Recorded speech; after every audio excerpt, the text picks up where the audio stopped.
Y a las 10 de la mañana, 43 minutos, nos metemos en el tema de portada hoy en Póster Central, vinculado con lo que va a suceder el próximo lunes, cuando Marcelo Macarrón finalmente enfrente el banquillo de los acusados en la sala de audiencias de la Cámara del Crimen de los Tribunales de Río Cuarto. A las 10 de la mañana está previsto que comience el juicio.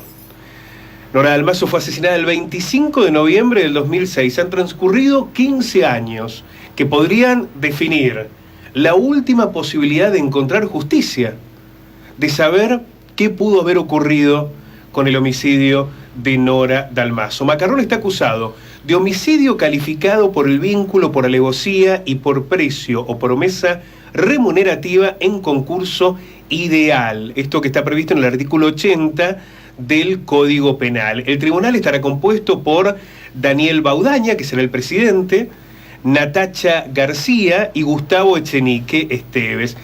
Es un dato central el que señalamos a partir de quiénes son los integrantes del tribunal, porque aquí no hay ninguno que sea oriundo de Río Cuarto, son todos jueces que han llegado de diferentes lugares de la provincia. También habrá 8 jurados populares titulares, 4 hombres y 4 mujeres, un fiscal de cámara y los defensores, que estarán representados en Marcelo Brito y Cristian Allán, además de una abogada, María Ángeles Mussolini. Aquí no habrá abogado querellante.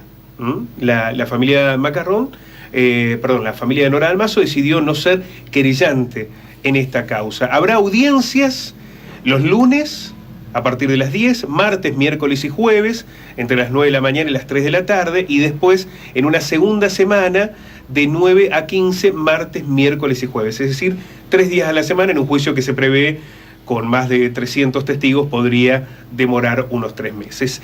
Hecha esta presentación, vamos a sumar a quienes nos van a ayudar a analizar esta previa al comienzo del proceso judicial.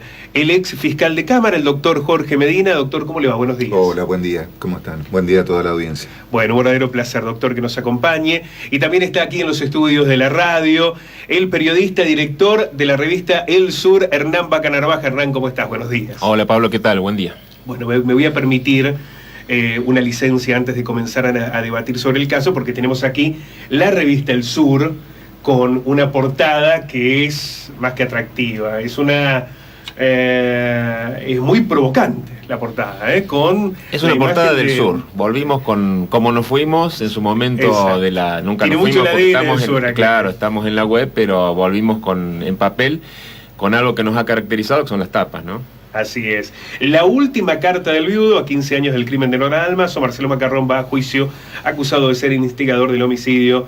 Y está el testimonio de la aterrada amante del viudo, que es el que aparece allí en la resolución judicial, ¿no? Exactamente. Bueno, que en aquel momento tomó un matiz que completamente diferente al que asume hoy, ¿no? Porque hay una descripción del viudo que podría ser muy pertinente en el momento del juicio. Es un testimonio que el fiscal considera clave en la acusación al viudo, porque lo pinta como es. Hay rasgos de la personalidad del viudo que además ya habían sido muy bien descritos en la autopsia psicológica, y además hay una clara referencia al conocimiento que tenía Macarrón de que algo iba a suceder ese fin de semana, y a esta personalidad bastante extravagante de haberla invitado a ese viaje que hicieron a Punta del Este, al torneo de golf, cuando era una relación secreta, eran amantes desde hacía 20 años. Bueno, es una hermosa oportunidad la de volver a disfrutar de la revista El Sur, que siempre fue una oportunidad periodística para marcar agenda. Bueno, comienzan a llegar los mensajes y me parece que este es pertinente para iniciar el debate. Nos dice Milagro: yo creo que nunca se sabrá la verdad, ya no tienen a ningún perejil a quien culpar, y el que tiene plata entra por un lado y sale por el otro, y a un pobre infeliz lo encierran de por vida. Planteo este mensaje de Milagro porque me parece que es un debate que se está dando socialmente, ¿no? Si es la oportunidad finalmente para saber la verdad, o si por tratarse de un crimen ocurrido en los estatus altos de la ciudad, nunca vamos a saber qué pasó con Nora Dalmazo, doctor. Sí, el gran problema es justamente el entorno que estuvo relacionada con el crimen finalmente. Nosotros vemos, como operadores judiciales en su momento y ahora como docentes, que la familia, las amigas, las relaciones, todo lo relacional con ella, es como que le dio la espalda a Nora. Es decir, se produce una suerte de lo que en Sicilia llaman la omertá, un pacto de silencio, nadie sabe nada. De acá esto es una cuestión nuestra. Entonces yo una vez decía, ¿no?, que lo mismo que ocurre en una villa miseria puede ocurrir en una villa tipo country. Nadie sabe nada, nadie vio nada, yo no sé nada. Esto usted refiere que incluye a todos, la familia, las amigas, el entorno, todo lo que estuvo vinculado con Nora hizo este pacto de silencio. Es harto evidente, si no ha sido explícito, sí es tácito, ya sea por temor, por lo que sea. Dijeron, no, en esto no nos vamos a meter, no sé nada, no quiero declarar respecto a lo que conozco, porque subyace que debajo de toda esta, lo sensible, lo que se ve, lo que está expuesto, hay todo una como si fuera un témpano, ¿no? El témpano de hielo tiene debajo toda una cuestión que no sale a la superficie. Bueno, yo creo que acá pasa eso, y eso indudablemente ha conspirado para que el caso tuviera una resolución acorde a lo que se necesita, atento a la magnitud del mismo. Pero no debe sorprendernos, Pablo, cuando se tramita el caso García Belsunce en Capital, un caso prácticamente muy parecido, ocurrido en un country porteño, ocurre exactamente lo mismo, exactamente, una cuestión que es como que determinadas clases sociales tienden a preservarse y evitar que los ojos de terceras personas tengan acceso a su entorno, a su mundo y a su vida. Este es un problema de clases, fundamentalmente lo que ha ocurrido con esto. Sí. ¿Coincides, Hernán? Porque muchas veces nos preguntamos, ¿no?, en el comienzo de la causa y demás, sobre el entorno, y fundamentalmente si en el entorno más cercano a Nora no estaban todas las respuestas. Bueno, la causa tuvo 5 fiscales, pero en realidad tuvo 3, porque los otros 2 eran auxiliares. De los 3 fiscales que tuvo la causa, los 3 imputaron a un Macarrón. Di Santo lo imputó a Facundo, Miralles lo imputó a Marcelo como autor material, y Pizarro lo imputó a Marcelo como autor intelectual. Algo nos está diciendo esto. Si en 15 años de investigación, con todas las maniobras que hubo para inculpar perejiles, falsos amantes, me parece que eso en la acusación está muy claro, cómo el propio entorno de Macarrón armó antes y después del crimen toda esta red de complicidades para que el caso quede impune. Me parece que eso es lo más firme que tiene la acusación. ¿Por qué no avanzó? Porque además de que coincido con el doctor Medina que acá hay un tema de clase social, fundamentalmente también hay un tema de poder. Hay un tema del poder político, hay un tema del poder económico, y hay un fuerte sentido corporativo que impide que la justicia admita y acepte las enormes responsabilidades que tienen para que este caso siga impune, y que además llegamos a un juicio que es espantoso por el condicionamiento, porque esos pobres jurados populares van a tener que resolver si condenan a Marcelo Macarrón en base a indicios o dejan el caso impune, porque ya no se puede perseguir más a nadie. Este es el resultado del vergonzoso poder judicial que tenemos en la provincia de Córdoba. ¿Cuál fue el rol político en el caso de Almazo? ¿Cómo se vislumbra ese rol político?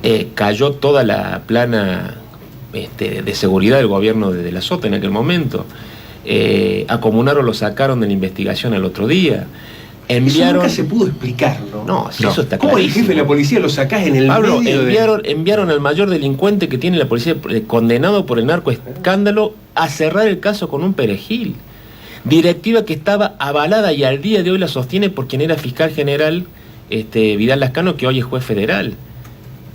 hubo una decisión política de cerrar esto, y si no fuera por el pueblo de Río Cuarto, si no fuera por el perejilazo, que es un hito en la historia popular de Río Cuarto, el caso se hubiera arreglado y se hubiera cerrado con un suicidio, entre comillas, de Gastón Zárate. Ese es el próximo paso, no tengo ninguna duda. Acá hay mucho poder metido, y por eso estas dilaciones, y por eso esta decisión del Tribunal Superior de Justicia, de la Cámara y del Poder Judicial, de preparar el escenario para hacer el juicio como si estuviéramos jugando a Vladimir Putin por crímenes de guerra. Van a cortar calles, van a evitar el acceso, le han prohibido a los empleados que usen las playas de estacionamiento, han restringido al máximo, al límite de lo constitucional, el acceso de los periodistas a la información. Vamos a volver a eso, han blindado a Marcelo Macarrón. Sí. Es un escándalo, Pablo, lo que está pasando a horas del inicio del juicio. Vamos a volver a eso porque es un tema central, ¿no?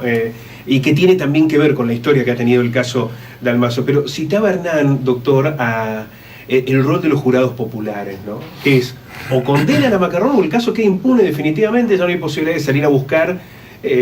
Tampoco hubo vocación de la justicia de salir a buscar a los otros responsables. ¿Un rol central que puede cambiar la historia de esta causa, la de los jurados, doctor? Sí, totalmente, porque el jurado popular está... A ver, es algo que en criminología lo vemos, y digamos el condicionamiento que puede tener un jurado popular en el momento de tener que dictar o emitir un dictamen de sentencia en un caso como este. Es obvio y es evidente que estas personas están bajo determinada presión porque están los ojos de ellos, digamos que todo el país los va a estar mirando. ¿Por qué? Porque al ser estos jurados populares mayoría por sobre los jueces técnicos, son ellos los que dirimen que ese fiel de la balanza caiga del lado de la inocencia o del lado de la responsabilidad. Ahora bien, la responsabilidad sobre la base del hecho tal como está citado ahora va a ser, como bien dice Hernán, sobre la base de indicios. ¿Por qué? Porque la autoría intelectual despega a la persona de la materialidad del crimen, es decir, no lo hace con sus propias manos, sino que determina a terceras personas para que realicen su voluntad de poner fin a la vida de la víctima. Entonces, esa cuestión, digamos, psicológica, intelectual, que es la que va a condicionar a los jurados populares, va a cobrar una especial relevancia, ¿sí? Entonces, por otra parte, la prueba de que el viudo contrató a sicarios no determinados tiene que tener un grado más que la simple evidencia, el simple indicio, sino que tiene que tener algún asidero cierto. Ahora, qué difícil encontrar ese asidero, doctor. Es difícil, por lo menos en lo que surge del expediente. Lo intenta hacer Pizarro. Pizarro parte de una serie de conjeturas sobre la base de determinados testimonios que nos da una especie de... Una disputa económica, ¿no? Entre nos da Marcelo y... Sobre todo el carácter de Marcelo Macarrón, ¿sí? Una persona que tenía determinado tipo de postura ante lo material, ante lo económico. Lo define literalmente como pijotero y avaro. Dice que Macarrón es pijotero y avaro. Sí. Entonces, como todos sabemos, un crimen siempre tiene un motivo. No hay un crimen sin motivo, salvo que estemos hablando de una persona inimputable. Entonces, acá la motivación básicamente es económica. Ahora, ¿y eso asume un rol objetivo? Digo, la pericia psicológica o el perfil psicológico o los testimonios sobre esa disputa entre Nora y Macarrón, ¿dejan de ser indicios y asumen un rol de prueba objetiva? La condena por indicio es totalmente posible. Sí. De hecho, me ha pasado litigar casos donde he logrado condenas con simples indicios. Lo que pasa es que los indicios tienen que ser todos, tiene que haber un volumen de indicios que no sean anfibológicos, es decir, que no permitan una interpretación distinta que la que uno a la que tengan una única orientando. interpretación. Exacto, que conduzcan a una sola conclusión. La prueba indiciaria es totalmente posible de ser valorada y tiene que ser valorada en su conjunto. ¿Por qué indiciaria? Porque una sola de esas pruebas no alcanza para determinar la responsabilidad, pero la suma de todas ellas llega o alcanza para llegar a una conclusión final. Es decir, si yo construyo una estructura probatoria que unívocamente me apunta a que fue responsable por todos estos motivos, entonces la conclusión deviene sola. Y hay otra cosa que es menester aclarar. El jurado no tiene la obligación de dictar sentencia sobre la base de la sana crítica racional. ¿Qué es la sana crítica racional? Pensar de acuerdo a la lógica jurídica, es decir, todo un establecimiento. Aquí apela el sentido común. Acá es el sentido común, de acuerdo a su leal saber y entender, lo que se llama procesalmente la íntima convicción, lo que a mí me parece. Bueno, esto cambia el escenario, Hernán, ¿no? Porque hemos hablado mucho de la corporación judicial y de cómo la justicia ha sido connivente con todo este proceso. Aquí, el ciudadano común puede patear el tablero. A mí me gusta pensar que así como no fue un crimen perfecto, sí, esta trampa que nos ha puesto la corporación judicial termina siendo una trampa imperfecta. Porque la presencia de jurados populares hace que esto sea una lotería. Por lo que hemos experimentado en Río Cuarto. Acá se ha condenado inocentes, o por lo menos se ha condenado a imputados sin pruebas, que es el caso del humilde albañil, siempre humildes y albañiles, de las albahacas, Medina, y se ha absuelto a la policía, que no eran ellos el poder, pero la policía sí representa el poder, con pruebas contundentes de que a Sol Correa le costó la vida un pésimo control policial hecho en una curva con total irresponsabilidad, y bueno, resultaron todos absueltos. Así que es una verdadera lotería. Yo creo que la acusación es muy coherente y ojalá este fiscal hubiera estado antes, porque lo que prueba la acusación sin ninguna duda es el encubrimiento. Lo que pasa es que el delito está prescripto. Entonces, en base a ese encubrimiento, a la conducta del viudo, que es absolutamente mendaz, porque hay una análisis de todas las declaraciones de Marcelo Macarrón, y yo lo he visto mentir porque a mí me hizo un juicio y yo lo cité para lo que se llama la confesional, que es la última instancia de un proceso civil, y a mí me negó en la cara que él en la conferencia de prensa del Hotel Ópera dijo que perdonaba a su esposa por los amantes que nadie había acreditado. Es decir, es un mentiroso congénito, y eso está probado en el expediente. Si eso alcanza para una condena, no lo sé, habrá que verlo, pero me da mucha tranquilidad que los que tomen esa decisión sean ciudadanos comunes que van a integrar el jurado popular. Si fuera la corporación judicial, te diría que este caso está cerrado con la absolución. 300 testigos, que uno supone no van a estar todos, se van a ir, pero hay que ver cómo también va evolucionando el juicio y la mirada que el propio Brito va a tener de su estrategia de dilación o de embarrar o de lo que fuera. ¿Había vivido una experiencia, doctor, similar a la que...? Porque planteaba recién Hernán, y quiero recuperar esto, aparece como vergonzante el blindaje que se le quiere otorgar a la figura de Macarrón, que no se dio en ningún caso, porque uno puede suponer que puede haber un cuidado del manejo de la prensa, ¿no? Porque va a decir, bueno, nunca antes hubo tantos periodistas. Ahora, el cuidado que se está teniendo para el imputado y para su entorno, yo no lo he visto en ninguna otra causa, y aparece como un nuevo privilegio ni para la siquiera, familia Pablo, Macarrón. y ayer lo hablaba con colegas Sí, que han cubierto juicio de lesa humanidad, ni siquiera para Menéndez. claro. Hubo tantas precauciones como si los periodistas fuéramos delincuentes. Es un bochorno lo que estamos viviendo. Es un nuevo, uno lo siente como un nuevo privilegio para la familia Macarrón. Como hombre de la justicia, ¿había vivido algo similar? ¿Es justificado lo que va a suceder? No, ha habido, yo he participado en juicios, en distintos cargos funcionales, en juicios como el del Banco Popular Financiero. Fue un juicio grande, un juicio muy complejo. También con muchos periodistas que llegaban de otros lados.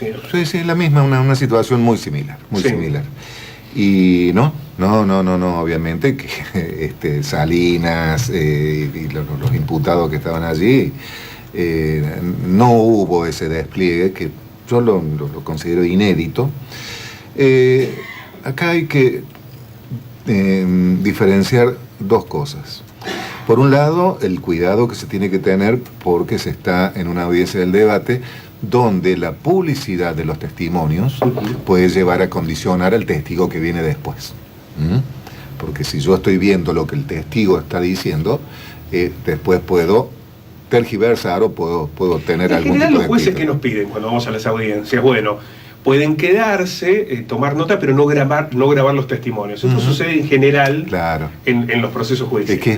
Es que ese debiera haber sido pero el mecanismo. Pero podemos estar en la audiencia, podemos... debiera haber sido el mecanismo. Inclusive yo hasta podría eventualmente poner una pantalla en algún lugar abierto, cosa de que se pudieran ver determinados momentos, por ejemplo, la actividad fiscal, o sea, todo lo que hace a la publicidad de los actos de gobierno de un poder, de uno de los poderes del Estado, que creo que es importante, es básico en un sistema republicano. Yo no puedo tener una justicia escondida, todos ahí guardaditos y viendo cómo hacemos nuestras cosas.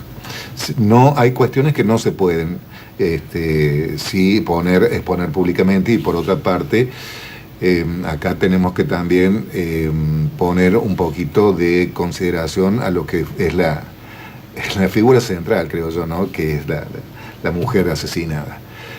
Porque en determinado momento se va a poner o se va a tirar al tapete su vida íntima, sus cuestiones que son muy personales, y entiendo yo que en eso sí hay que tener un poco de cuidado, de pudor al menos.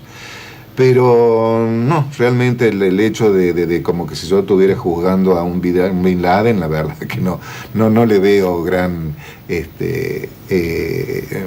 justificación. Y no se puede modificar ni siquiera, Hernán, con la presencia del gremio, con la intermediación de los periodistas, con el debate público que se ha generado sobre... Bueno, esto es producto de la autocracia patriarcal que es el Poder Judicial. Yo me saco el sombrero porque el gremio está haciendo cursos de capacitación para periodistas en juicios orales y públicos, con jurados populares, en una actitud absolutamente responsable. Hace tiempo que se ha pedido una comunicación precisamente para que no pasara esto, y esta autocracia que tenemos del Poder Judicial, a 2 días del inicio del juicio, nos mandan esta acordada, donde prácticamente no podemos cubrir el juicio, donde tenemos que dejar nuestros celulares, que es el material, el instrumento de trabajo. Digo, esta gente no sabe que vivimos en la era de las redes sociales, que la gente se informa por Twitter, por Instagram. Es decir, nosotros tenemos que dejar como si estuviéramos en el siglo XIX y entrar con un lápiz y un papel. Es una cosa nunca vista. Yo la verdad siento mucha vergüenza, como ciudadano siento mucha vergüenza por la justicia que tenemos en Río Cuarto. Les quiero consultar en el cierre de esta mesa de análisis, agradeciéndoles especialmente que hayan mejorado el programa de su interpretación y la idoneidad de haber dado continuidad además durante tanto tiempo, un seguimiento a esta causa. Sea lo que fuere que pase con la sentencia con Macarrón, ¿cómo va a impactar este juicio en la mejora o en el debate de la justicia riocuartense? ¿O todo va a depender del resultado del juicio? Yo creo que va a depender del resultado del juicio, porque puertas adentro no es uniforme el pensamiento. De hecho, ustedes me conocen hace mucho tiempo y yo no he tenido ese pensamiento siempre, y entiendo las críticas que son totalmente fundadas. Por lo tanto, puertas adentro obviamente se dan debates. Y yo creo que, y no estoy hablando de la justicia de Río Cuarto, estoy hablando de la justicia de Córdoba en general. La justicia cordobesa tiene una raigambre muy arraigada en el tema de esa suerte de autocracia y de no poder discutirle nada, de no poder plantear nada, porque si no saltan los capitanes de ese núcleo de poder y bueno, a poner un freno, ¿no? Que se apoya a su vez en pata política, porque obviamente. Así que yo creo que sí, que esto va a ser un hito, porque no es una causa simple, es una causa muy compleja, que revulsiona, es un revulsivo de la actividad judicial y la pone sobre el tapete. La pone sobre el tapete a la consideración pública. Y como decíamos, todos los ojos van a estar puestos allí. Entonces, cada uno de los operadores judiciales va a tener que ser muy cuidadoso en esto, ¿sí? Porque hay una suerte de expectativa fundada en que esto sea una solución o una resolución justa. De todos modos, quiero cerrar mi presencia acá con el tema del tiempo. Yo siempre he dicho que la justicia tardía no es justicia. Es un reflejo de lo que puede llegar a haber sido la justicia si en su momento se hubiera resuelto esto como correspondía. Entonces, la gran deuda a pagar por parte de la justicia, ¿sí? El tiempo. Porque también el tiempo nos dejó sin la posibilidad de perseguir. Si mañana viene una persona y dice, mire, yo maté a Nora. Se presenta ante Hernán y le dice, yo maté a Nora. ¿Y qué? Todo el mundo le va a decir, ¿y ahora qué hacemos? Nada, porque no se puede hacer más nada. Eso por un lado. Por el otro lado... Ya lo vivimos con Ale Flores. Exactamente, me tocó a mí ir a la corte, que después siguió durmiendo la causa por los encubrimientos que le pedía el fiscal Guzmán que investigara. No los investigó. Fueron al cajón. Ya están prescritos. Por otra parte, colectivos femeninos me preguntan por qué no hay femicidio acá. Sí, hay femicidios, pero lo que pasa es que al tiempo de vigencia de la ley, esto es una aplicación temporal de la ley penal, cuando es en contra del imputado, no puede haber ultraactividad de la ley. Así como no se puede aplicar para atrás, tampoco se puede aplicar para adelante cuando es desfavorable al imputado. Por lo tanto, en este caso no se aplica la figura del femicidio porque está vigente la ley penal que estaba al tiempo de comisión del hecho. ¿Hay un antes y después, Hernán, en esta causa, en este juicio, o hay una continuidad de lo que ha sido el funcionamiento de la justicia? Yo siempre digo que el caso Dalmaso puso en vidriera cómo funcionaba el Poder Judicial de Córdoba. Coincido con el doctor, yo dije de Río Cuarto, pero en realidad es de la provincia. Me parece que está volviendo a ocurrir. Por la fuerte repercusión mediática, por el temor que tienen los camaristas, no quieren hablar con los periodistas. El vocero, la única fuente que tenemos nosotros es el vocero del Tribunal Superior de Justicia. Es decir, nos están tratando como si jugáramos a Putin por crímenes de guerra, realmente. Cuando es un juicio, debería ser un juicio penal más de los centenares que cubrimos en los tribunales de Río Cuarto. Me parece que va a quedar en evidencia nuevamente qué justicia tenemos en Río Cuarto, cómo funciona el Poder Judicial, lo estamos viendo, y mi expectativa está en los jurados populares, porque es un sistema que también se está analizando a nivel nacional, y me parece que va a ser un caso testigo en ese sentido, porque hemos tenido resoluciones muy contradictorias, y bueno, vamos a ver qué pasa en este juicio, que es un juicio complejo, con los jurados populares. Yo creo que la corporación judicial siempre ha protegido a Macarrón, lo he padecido en carne propia, tuve que salir de la jurisdicción de la provincia para que el Procurador General de la Corte Suprema pusiera un poquito de sensatez y sugiriera a la Corte que revierta la sentencia que me obliga a indemnizar a los hijos del imputado, uno de los cuales también estuvo imputado. Así que yo creo que el contrapeso de esta balanza van a ser los jurados populares y por supuesto la opinión pública. Por más restricciones que nos pongan, vamos a seguir informando a la gente como Milagros, volviendo al inicio del debate, que no creen en la justicia. Bueno, espero que crean en lo que informamos los medios con absoluta responsabilidad, capacitándonos con rigor profesional y cumpliendo con nuestra tarea. Muchísimas gracias, Hernán. Hubiera sido loable imaginar que se llegaba a esta instancia con Macarrón sentado en el banquillo de los acusados y con una sentencia de la Corte Suprema que te desvinculara definitivamente de esa demanda que hicieron los Macarrón. Esto no ha ocurrido, ojalá que ocurra pronto. No ha ocurrido, pero si bien no es vinculante, el dictamen del fiscal general es categórico, Pablo. Es categórico y rompe con las mentiras de la familia Macarrón, porque a mí me gusta hablar de la familia Macarrón, porque Facundo hoy se presenta como un adalid de la diversidad sexual, y en la autopsia psicológica hay un testimonio que dice que el padre lo mandaba a jugar al rugby para que se hiciera hombre. Entonces terminemos con la hipocresía. Los dos hijos de Macarrón cobraron el depósito que a mí me obligó la justicia a pagarles al otro día, pese a que yo pedí expresamente que no lo cobraran porque falta el pronunciamiento de la corte. Es decir, acá hay una familia que está trabajando por la impunidad, y los periodistas vamos a tratar de evitar que eso se concrete, porque alguna vez los poderosos también tienen que rendir cuentas. Muchísimas gracias, Hernán, Jorge, nos dice Adriana, todos sabemos que en Río Cuarto lo que pasó, también sabemos que hay mucha plata, gente importante, si se le puede llamar, por eso va a quedar todo en la nada, justicia divina en la Argentina, plata, plata, plata, nos dice Marcela, yo creo que nunca sabrá la verdad, ya no tienen a ningún perejil a quien culpar, y el que tiene la plata entra. Hay una sensación de la gente, porque estoy viendo la mayoría de los mensajes van por el mismo camino, de que no va a pasar nada porque Macarrón tiene plata, porque forma parte de ese estatus social, porque forma parte de una clase alta y porque a los poderosos, a los que tienen dinero, no se los toca, ¿no?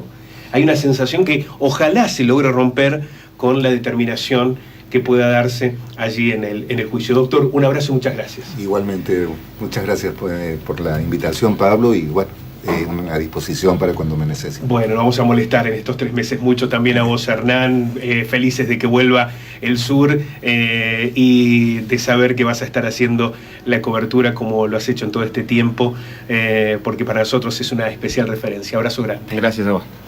11 de la mañana, 14 minutos. Vamos a hacer una pausa. Ya viene en un ratito Vicky Zagárnaga. Ya viene Alejandro Fara, que está de cumpleaños. No llegó la torta, pero va a estar el turco por aquí, por el estudio de la radio. Y ya va a estar Jericles, con Facundo Suárez Rastro. ¿El libro de quejas está abierto? ¿Por Jericles o por todos? No, por la oferta gastronómica, pobre doctor Medina y yo, sí, un vasito de agua, ni siquiera soda, una pobreza franciscana. Para cómo está todo filmado, ni siquiera podemos simular de que estuvieron los criollitas. Esto es lo único que nos dieron. 11 de la mañana, 15 tenemos minutos. agua al menos. Contar lo que no quieren que sepamos. Molestar.